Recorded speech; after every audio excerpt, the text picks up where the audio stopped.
I'm Bronte. And we're the Buoys! So we're here in Kingscliff while opening for Skeggs. If the Buoys were a cocktail, what would be in it? Well, at the tequila. moment, margarita. Yeah, tequila. Yeah. What are the ingredients of a margarita? Agave, triple sec, lime, sugar syrup, lime, lots of some salt. good salt. It's yeah, like yeah, a bit yeah. Good amount of zesty. lemon. Yeah, maybe some fresh lime. And I think like the really fancy shards of like sea salt, like you know when it's like thin. Yeah. Oh, yeah. Yeah. I getcha. Absolutely. Yeah, that's us. Margie. And who would spill it? Oh, me. Yeah. I'd smash it and you would. I'd you 100% would spill it. What's the most rogue thing that's happened this tour so far? Oh. Rogue. Because I'm usually one to go rogue. It's actually been quite a wholesome tour, hasn't it? But let me rack my brain. I mean, last night there was a DJ after the set. What was his name again? His name was Eloria. He's actually playing in Coffs Harbour tonight again. So. Which we're really sad Are to you miss. big heart? I haven't danced that long in so long. We were like getting dance circles. You know when you like challenge another person on the other side of the dance floor and you're like, ew. And so we heard, he was playing like, what did you think it was? What was the style? Well, for me, he did Benny Benassi Satisfaction, a classic, into 212 Azealia Banks, into Kylie Minogue. Like, that was just like bam, bam, bam. But he had the most incredible dance moves. So he was just like... He had the finger guns? Yeah, he would be like... Oh, man. And he was smashing his head down that I was worried that he was going to smash his face on the console. Yeah, actually same. Like, legit was worried. And he would like yell at everyone, like, you think you're tired? Get the fuck up! And it was so like aggressive, but so fun. He was taking the music seriously, so then everyone dancing was taking it really seriously. And it was like amazing. Like when it got dubby, everyone was like just like starting to... So it was like a scene out of Step Up. Yeah, pretty much. Yeah, Channing Tatum. But when like he rocks every out, genre I was as like, well. oh, That's good what it to felt see. like. But the best thing about it was when we were leaving, so the DJ, like the night was over, they were closing the venue, and the venue manager came up and I said to him, like, that DJ was amazing. And he was like, oh, I'm glad that you said that because we were actually a bit annoyed because we asked him to play a chill house set and he was like, yeah, that's my thing. And then like, he was always literally we were fucking loving it. yeah, That's oh, epic. it was Wow. the best. Is there any track you've made so far that made you feel like this is a turning point for the band? Oh, So many. so I many. mean, yeah. Lighting Me Again was a big one. Yeah. But even before that, like I remember when we were organising the single launch for Arm Wrestle, and we it was the first time we kind of had gone directly to a venue and organised a night in Sydney, and we like organised stage decorations, and it was this big like, how crazy is this that we are organising our own headline show at one like a beloved Sydney venue, and like we did this. Yeah. When you went to arm wrestle, I started really thinking. I was like, for me, it might be gold because we went. We went to Melbourne and we got we were the opener, so there was a 3-band bill, and we got encored.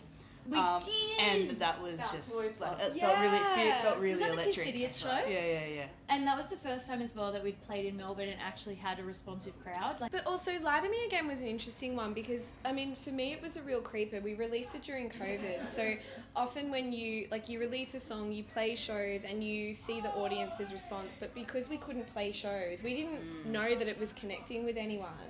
And then COVID ended and we played shows and we got in the Hottest 100 and it was actually just such a surprise. But at that point, it was actually a real turning point for us because we got more opportunities from that. Yeah. It wasn't even like originally meant to be on there. Yeah. Which is just like it was the last thing that we did at the last minute, and then it just changed everything. So, yeah. How do you guys balance raw emotion and high energy throughout a set list?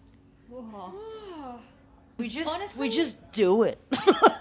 just being in the moment, like I do find the crowd helps quite a lot because obviously these are like I'm writing about real stuff, which is hard in terms of balancing the raw emotion side of things.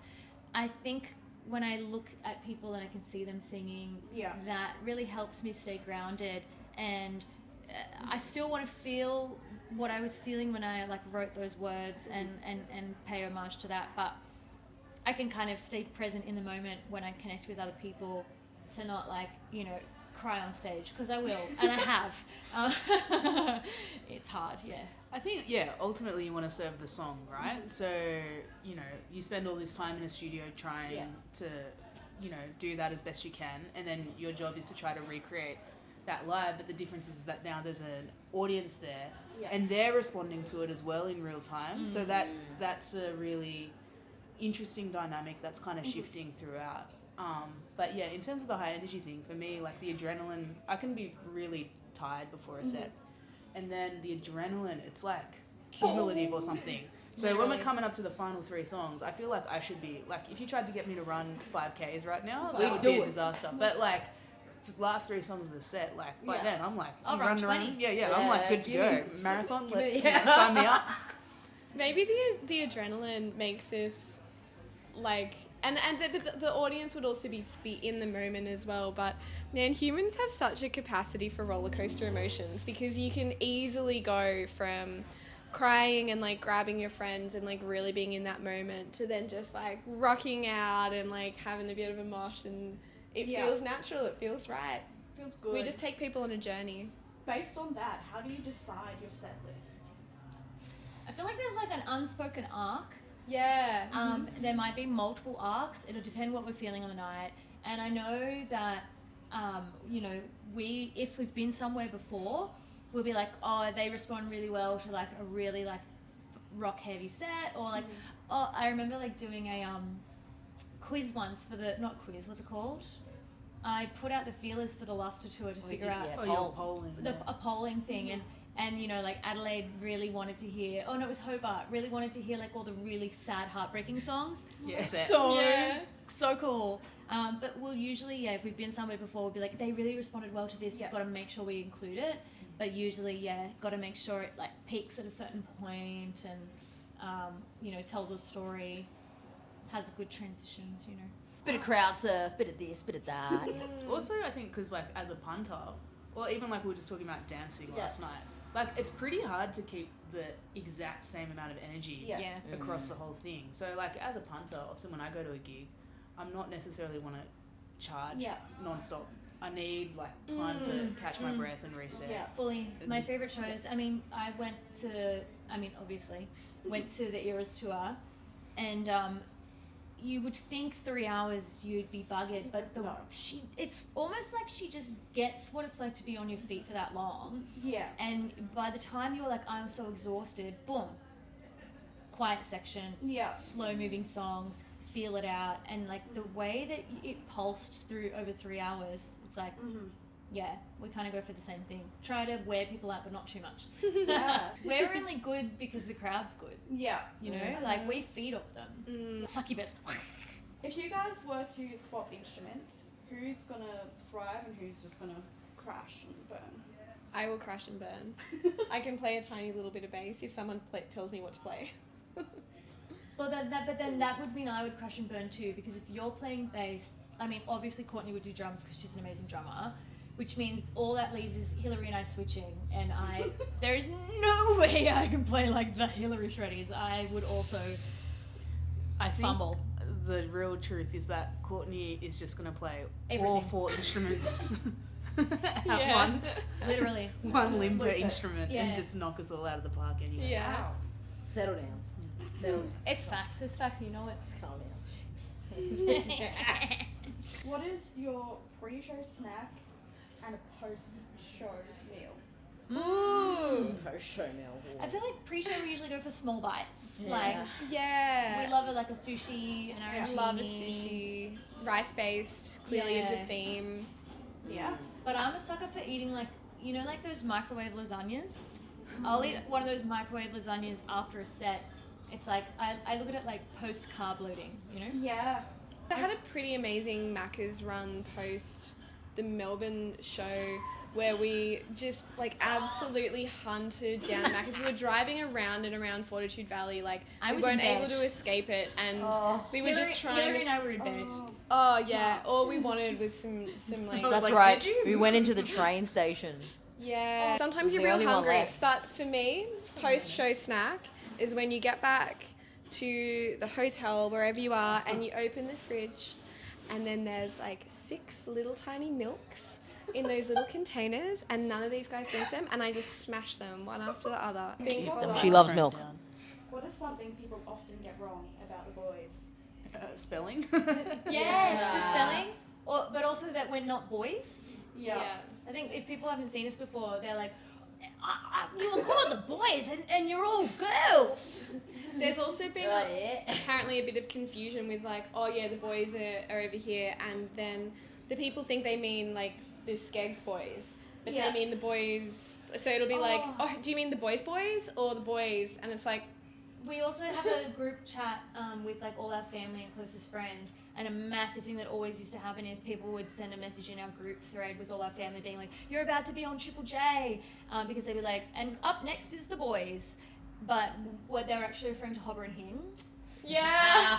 Like Hobber and Hing were always affectionately referred to as the boys, and it became this like ongoing joke / feud. Fuckers, love you guys. Because our family would think that we were about to be played on the radio. Yeah. Who controls the aux pre-show, and what is banned from the queue? I feel like we always get Courtney on the pre-show playlist, eh? Yeah, but Yeah. Hillary is also great Yeah. at pulling out some bangers. Yeah. Yeah. Because I just, every time you add something in, I'm like, oh, dude, like, this is going to be epic. I'll add it to the playlist. And then Yeah. we just keep Yeah, building up Court's slow. good at like curating and archiving and has it all on hand all the time. She's the provider of the Yui boom, of the aux cord. She's all the tech specs that you need. She's got it. Yeah, but Hill's really good at like going on the fly. What's the vibe? I can cue the next song. She knows Yeah. it. We'll just pump it in. Yeah. Boom. We're done. big on like just before like 10 minutes, 15 minutes before we walk on stage, we have like a playlist that Court cues that is the thing that like makes us dance, that warms us up. Like we can literally be from like all sleeping in various corners to suddenly like, all right, it's on. It's like the snake charmers playing music to get them to wake Yes! up, and then we all come out like, okay. What's your band's villain origin story? I think that's easy as. So yeah, we're in Obviously. we're in the Shire. Is it? Girls aren't allowed to play in bands anymore, and then you just True. kill all the men. That The is boys. true. That is true. The villain origin story is that, like, I was trying to join a bunch of bands, felt like I couldn't infiltrate the boys' club. So the idea of calling the boys was to be like, fuck you, we'll make our own boys' club. Yeah. Yeah.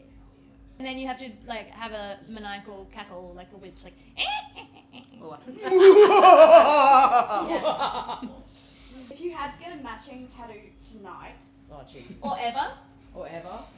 Oh yeah. I can't show Wait, mine. where's mine? I can't. Show the camera. It's a bit too much. Number 85, hottest 100. We did say one the other night, didn't we? Yeah, we've also agreed. Have we agreed on this? Let's say we've agreed Jeez, I might have missed that this for our new album, we're going to get like a certain tattoo for it. We can't say what the name of the album is, but Ah. there's boys involved. Yeah. you dropped into a horror movie. Who survives? Who doesn't? Oh, easy, I die immediately. That's like. I mean, we're if Hillary, talking historically in horror films, it wouldn't be you. But I reckon I'd be the sole survivor. Final girl. But like not in a good way. I had to think eat everyone. I'm the soul. I think it comes down to me and Zoe, and then we find out that Zoe's the murderer. Yeah. And I'm like, we're finally safe. And then she's like, And it's I reckon it's got something to do with like mad scientist vibes. Is it And I've because? lost my mind. Is it because in horror films, it's like the people are like, hey, there's not a problem here. Let's just like walk into the room, and then they die, and I would be That just would be so That'd be terrified. class. I'd be like, Yeah, that'd be not You'd be even in the petrified. house at all. You'd be petrified. Yeah, yeah. Have we not mentioned that like Hillary cannot, will not, Yeah, horror like movies even absolutely talking about no. it, Oh, it's already I'm so like sorry. she gets it's so already like scared. I'm looking at it, I'm like, There's like It's dark. scared haha, and then there's scared like I'm gonna cry. Yeah. And it's like full on. Yeah. we once did an escape room for Courtney's birthday, and it was That horror was a good themed. idea. Courtney And- did a really good zombie impression. I'd be a very good zombie. Yeah. We found that out pretty. I think I Are we gonna freaked out. preview? I think I. Oh, Jesus Christ.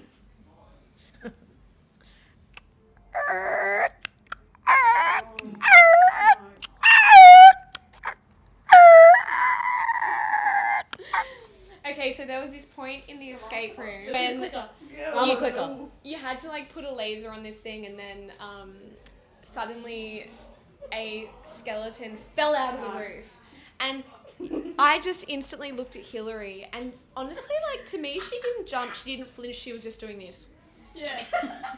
Yeah, I was like, I am here for the next, for the rest of my life. I need to just hold it together. But internally, big scream. Yeah. Thank you guys so much. Thank Where can you. people find you? On Google, but you have to spell it right. Buoys. Oh, can we do it in the phonetic alphabet? Yes. Bravo. Bravo. Umbrella. Oscar. No, umbrella. Oh my gosh. Sorry. Bravo. Umbrella. Umbrella. Oscar. Oscar. Yankee. Sierra. Sierra. What? But we thought about. We've also forgot Tango about the Hotel boys. Echo. We're also called the boys. The boys. So Tango Hotel Echo. Bravo. Umbrella. Oscar. Yankee. Sierra.